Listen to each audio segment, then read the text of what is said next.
Good morning, everybody. This is Sue Sherritt, and I want to show you what FND can do at any time to my talking. Sometimes I can't speak at all. Sometimes I speak in what sounds like a foreign language, but I have no idea what I'm saying. At the moment, my speech is slow and slurred. FND is not a nice condition to have. It can affect any part of your body. So when I go to write or sign, sometimes it just looks like a 1-year-old scribble. But one thing that I have committed to do is to always stay happy and keep smiling, because otherwise, where would I be?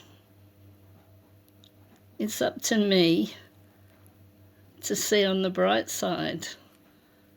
It's up to me how I take this condition, whether I accept it, which is hard, or whether I go into a cocoon. But one thing that has happened, I found a gentleman in a physio clinic that uses a machine called a newbie. Now, before I went to see Scott, who uses this newbie, I couldn't raise my arms, so I couldn't get a cup out of the cupboard. I couldn't lift my legs. Now I can lift my arms right up in the air. I can lift my feet off the floor. And the latest, he's actually got me walking. So I can walk a short distance. And I've even walked around the block where I live now. Unfortunately, these newbies aren't everywhere. But if you go on the net, it'll show you where your nearest is. I cannot thank Scott enough. I call him a human electrician, because that's exactly what he's done. He is trying to fix up my electrics. So you maybe want to look up on the net exactly what a newbie is. But all I can say is, if you're able, try it. You might be very surprised. Scott's also got a 10-year-old girl with FND. He said he'd never had an FND patient before, and all of a sudden he had two. And she's doing very well as well, which is absolutely great. I can't imagine having it at 10 years old. Although something that I did remember, when I was at high school and I used to go in the running races, I just felt my legs wouldn't move as I wanted them to. And it was like an elastic band was holding them back. So maybe that was the start of FND, but that disappeared, or I think it did. And then I had essential tremor. And then after the COVID vaccine, I had full blown on FND. Have I been treated well? by hospitals? No. The main hospital near me, which is a teaching hospital, says they don't have one neurologist who understands FND. Now, I find that incredibly hard to comprehend, because what's wrong with them teaching themselves?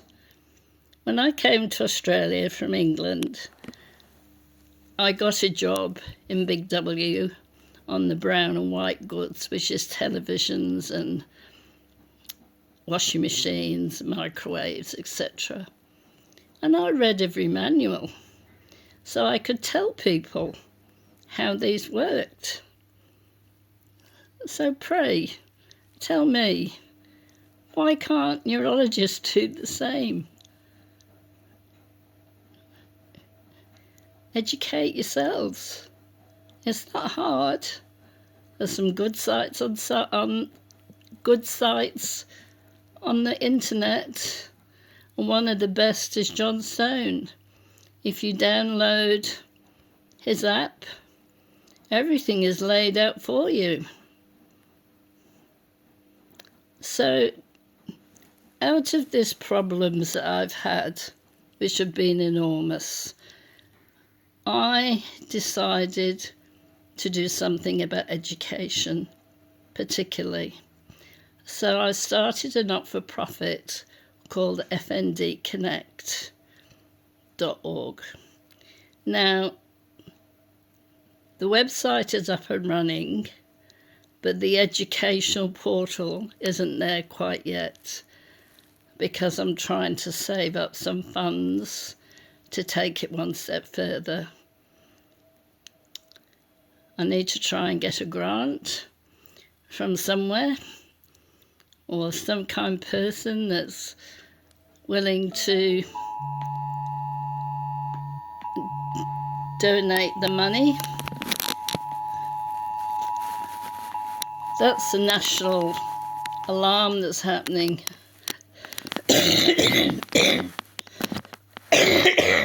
Sorry about that. So, I'd like to encourage you all to try and spread the news about what FND is. I haven't been to one GP that knows what FND is. And that's terrible.